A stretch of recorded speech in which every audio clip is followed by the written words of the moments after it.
안녕하세요. 맥킨의 지혜투자클럽입니다. HLB 자회사 이제 엘레바 테라페틱스가 새로운 본사를 뉴저지 쪽에 오픈한다는 소식으로 장중재 주가가 35,000원 부근까지 올라갔다가 지금 34,000원 부근에서 행보를 하고 있어요. 자, NDA 신청 기대감이 계속 이제 나올 때마다 주가가 움직이고 있는데요. 장중 투자 전략까지 한번 살펴보도록 하겠습니다. 먼저 미증시 선물 흐름부터 잠시 한번 살펴보도록 하겠습니다. 제롬 파월 연준 의장의 의회 청문회에서 상원 하원에서 결국 이제 2월 달에 FMC 어떤 이제 디스인플레이션 언급할 때하고 좀 달라진 추가적인 어떤 이제 긴축 이야기들이 계속 나오면서 이제 시장이 지금 변동성이 있으면서 하락세 흐름을 조금 나타내고 있죠. 최근 이제 가상화폐 쪽에서는 실버 게이트 관련되는 부분에서 이 리퀴데이터 청산 이야기까지 나올 만큼 유동성 위기를 겪고 있습니다. 자, 그리고 지금 헤드라인에 보시게 되면 앨런 머스크도 좀 실수를 했죠. 이제 사과했다는 부분이 인터넷상에도 많이 올라와 있는데요. 자, 트위트 관련되는 직원 중에 이제 아이슬란드 관련 이분이 그냥 일반 직원이 아닌 것 같습니다. 이게 해고를 하게 되면 문제가 있는데 이걸 이제 해고를 하면서 지금 논란이 되고 있는 상태고요.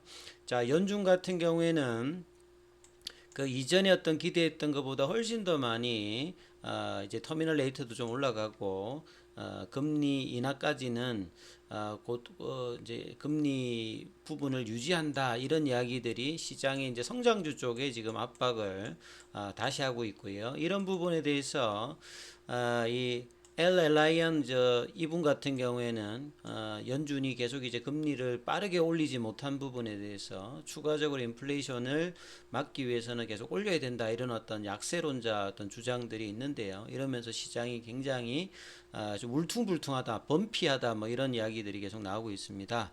자, 오늘 시장 전반적으로 흐름을 보시게 되면 어제 이제 대부분 하락을 했고 오늘도 지금 코스닥 중심으로 하락세 낙폭은 좀 줄었습니다만 최근에 강했던 섹터들이죠. 인공지능 그 다음에 이제 2차 전지 쪽에서 하락폭이 중심이 되고 있습니다. 오늘 쿼드러플 위칭데이인데요. 시장 전체적으로 보게 되면 오늘은 이제 원달러 환율 자체는 장중에 이제 1원 정도 빠졌고요. 외국인들이 선물을 제외하고 나면 매도세 흐름을 보여주고 있고 기관 쪽에서는 연기금 중심으로 이제 거래소 쪽에서 매수해주고 개인들은 이제 양시장에서 매수해주는데요. 기관들은 전반적으로 어떤 매도 분위기입니다.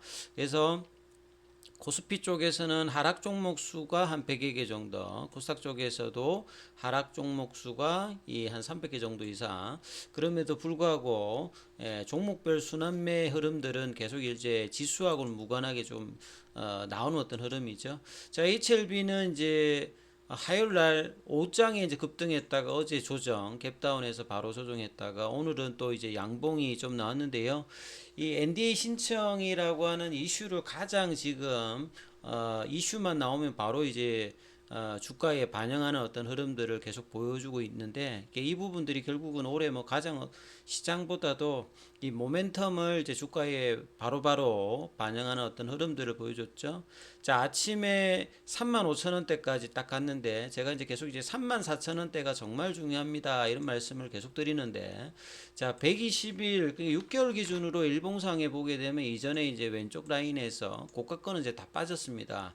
5만원대라든지 47,000원 라인 끝났기 때문에 그냥 기술적으로 일봉상에서 보면 지금 이제 조금 지나면 여기 아니면 이제 최근에 여기가 이제 차트상에 이제 고점을 나타내는 측면이니까 5월 달에 이제 NDA 신청을 만약에 한다고 이제 예정을 한다라고 하면 이 3월 달, 4월 달에 이제 이 부분들이 넘어가게 되는 지점이 가장 올해 주가에서 중요한 어떤 포인트가 되겠죠.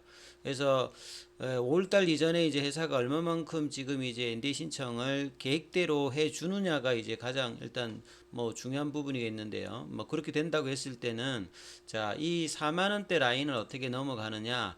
여기에서 확고하게 넘어갔을 때는 이제 추가적인 어떤 상승이 예상될 수 있는 지점이고 이 부분들이 이제 이 지점에서 어떤 시간적인 어떤 타임 스케줄이 좀 에러가 생긴다 하면 9월달 이후에 이제 이 한 6개월 이상의 어떤 매물들, 이 물량들이 또 이제 뭔가 움직일 수 있는 어떤 위치이기 때문에 굉장히 중요한 어떤 이슈가 이 5월달에 어떤 이제 NDA 신청 왔다 갔다 하는 지점에서 이제 벌어질 가능성이 굉장히 좀 높아지는 어떤 흐름이라고 봐야 되겠죠. 자, 뭐 기사를 조금 보게 되면요. 이 자회사 관련해서 엘레바 100% 이제 자회사 엘레바 테라피틱스는 자 뉴저지에 새 본사 오픈한다 해서 이제 이 정세 대표가 이 부분에서 이제 뭐 품목 허가 신청이 다가오는 시점에 이런 이제 코멘트가 있었기 때문에 좀 주가에 반영을 좀 보였죠. 미국 같은 경우에는 이제 바이오 벤처 밸리 그가 이제 뭐 동부 서부 쪽에 있는데요. 뭐 동부 쪽에서는 보스턴을 중심으로 해서 뭐 FDA라든지 이런 쪽도 이제 뭐 뉴저지의 부근에 이렇게 있기 때문에 여기에다가 이제 새로운 본사를 오픈한다는 말은 이제 정세호 레바 대표가 이제 이야기했듯이 글로벌 빅파마들과 최고의 인재들에게 엘레바 존재감을 보여주기 위한 최적의 타임이다. 요 말이 이제 그 위치상으로 이제 그렇다는 거죠. 그 주변에 이제 빅파마들의 본사들이 많이 있거든요. 뭐 서부 쪽에서는 캘리포니아나 뭐 샌디에고 쪽에 이 바이오밸리들이 있는데 이렇게 본래 이제 뭐 유타주에 있던 이제 그 솔트레이크 시티 여기는 이제 뭐 좀 뭐 중서부 쪽 이렇게 보시면 되겠죠. 그래서 거기에 본사는 이제 폐쇄하지 않고 여기에 새로 이제 한 만큼 올해 굉장히 좀 뭐 공격적인 어떤 행보다 이렇게 보여집니다. 그래서 엘레바 테라피틱스의 이 티로신키나제 억제제 리보세라님을 FDA에 NDA 준비를 하면서 발표했다. 요런 어떤 흐름들이 장중에 좀 주가에 영향을 줬죠. 한투 증권의 어떤 기준으로 리포트를 본다라고 하면 이 상반기 구체적으로는 5월이라고 일단 예정되어 있는데요. 이거보다 빨리 될지 이 점에서 정확하게 좀 할지 이전에 이제 뭐 좀 항상 일정들이 제대로 맞아 들어가지 않았던 부분들인데 이거는 꼭 HLB뿐만 아니라 뭐 국내외 모든 이제 바이오텍들이 일정대로 뭐 가는 경우는 거의 없습니다. 그래서 좀 불만 섞인 어떤 부분이 있겠지만 올해는 이제 이 부분들이 제대로 구체적인 어떤 날짜와 진행을 좀 하는 어떤 흐름이 좀 기대되고 있는 상황이죠. 그래서 작년만 하더라도 뭐 이 선양 남성이 먼저 되고 이제 간세 포함이었는데 지금은 이제 간세 포함이 메인으로 되어서 본래는 3월 이내 근데 이제 3월 이내에서 상반기 또 연내까지 갔다가 이제 이 부분이 상반기 구체적으로는 5월 이렇게 잡혀 있으니까 이제 얼마 남지 않았습니다. 3월달, 4월달. 자, 향후의 어떤 행보가 상당히 기대가 되는데요. 그만큼 2013년도에 이제 티로신키나제 억제제로 리보세네 같은 경우는 위암 쪽으로 이제 중국에서는 이 부분이 이제 허가가 일단은 승인이 되어서 지금까지 뭐 판매가 되고 있는 부분이고요. 이 베제프 수용체 중에서 1, 2, 3, 4, 5 중에서 가장 이제 중요한 어떤 수용체 리셉터로 보고 있는 투 타켓에서 이 베제프 관련되는 부분은 A, B, 뭐 C, D, E 중에서 A의 어떤 부분에 결합 관련되는 부분을 뭐 기존으로 한다 이렇게 보시면 되겠죠. 자, 그동안에 이제 엘레바와 항서제약 같은 경우가 중국 제약 이제 글로벌 판매를 위해서 공동 개발하고 뭐 있었던 부분이고요. 6,000명 이상의 환자를 대상으로 여러 이제 다양한 암종에서 이 부분들의 임상을 하면서 뭐 내약성을 또 확보도 했던 이런 부분입니다. 그래서 향후에 이 부분의 행보가 상당히 올해 뭐 중요한 어떤 지점이죠.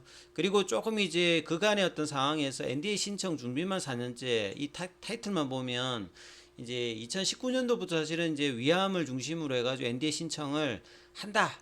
그러다가 이제 2020년 봄에는 한다. 그래도 그 뒤에 말이 없었습니다. 결국 이제 작년에 진양군 회장의 어떤 유튜브 영상을 보게 되면 위암과 이제 선양 남성 관련되는 부분의 어떤 데이터를 가지고 어느 쪽을 할까 단독으로 할 때는 FDA가 두 가지를 못 냈기 때문에 뭐 그런 어떤 이야기들이 있었는데 결과적으로는 이 위암이라든지 선양 남성암도 지금 이제 결과를 가지고 어디 쪽을 낼 건지 결과적으로 보면 이제 뭐 3차, 4차 치료제 위암보다는 이 간암 1차 치료제의 어떤 시장 규모 자체가 다르니까 이 메인은 이제 일단 간암 쪽이라고 봐야 되겠죠. 그래서 이 간암은 반드시 이전에 어떤 좀 시간적인 어떤 오류가 이번에는 나오지 않아야 되겠죠. 그만큼 이제 이 간암 관련되는 부분은 1차이기도 하고요.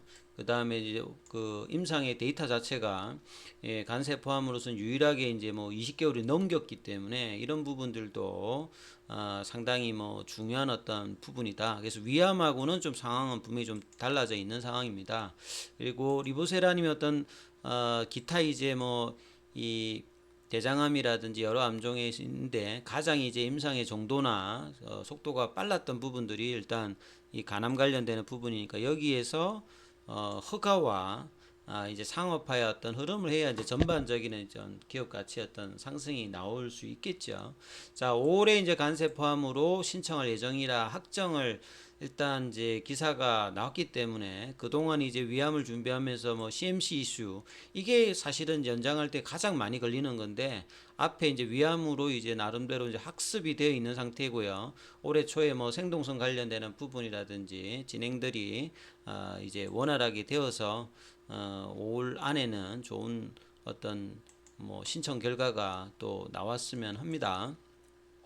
그래서 기타 이제 선양암하고 위암 쪽에서는 뭐 선양암 쪽이 이제 된다라고 하면 이제 베스트 인 클래스 형태가 될 수 있겠죠. 퍼스트 인 클래스의 선양암소암과 베스트 인 클래스의 이 간암 관련되는 부분이 이제 가장 큰 목표인 것 같은데요. 그래서 이 부분들이 5월 달에는 신청하는 어떤 상태로 협의된 상태니까 예정대로 뭐 되어져야 될 거고요. 주가가 이제 이런 부분을 반영한다라면 최근에 이제 뭐 물적 분할 관련되는 이슈로 상한가 내고 난 다음에 연속성은 없습니다만 계속 이제 양봉의 어떤 흐름들이 5월달 앞에 놓고 이제 주가에서 계속 나타나고 있는 흐름이죠. 근데 올라가는 게 제일 좋겠죠. 이 34,000원대의 가격이 왜 중요하고 올라갔을 때는 안 떨어져야 되는데 항상 올라갔다가 연속성이 없다 보니까 지지가 안 돼서 내려가는 전형적인 좀 주가가 약세 흐름일 때 벌어지고 올라갈 때는 지지를 해주면서 올라가는 어떤 특성을 가져야 되겠죠. 그래서 이 박스권 윗단이 34,000원, 4만원대 이 박스권이 이제 상당에서 놀다가 이 6월 달에 이 고점들을 넘어가는 어떤 봉들이 빨리 나온다라고 하면 사실 올해 ND의 어떤 기대감들이 이제 주가에 반영되는 어떤 프로세스다 이렇게 봐야 되겠죠. 그래서 장중에 어떤 수급은 지금 이제 프로그램 쪽에는 일단 매수세가 일단 들어오고 있고요. 이 흐름들이 일단은 오늘 좀 나쁘지 않았죠. 근데 이제 윗꼬리보다는 유지하면서 올라가는 흐름들이 오장 마무리가 어떻게 될지 모르겠습니다만 34,000원 위에서 끝난다라고 하면 박스권 상향에 대한 어떤 기대감이 있다. 이 부분 좀 참조하시면서 대응 전략 삼아 보시기 바라겠습니다. 여기까지 하겠습니다.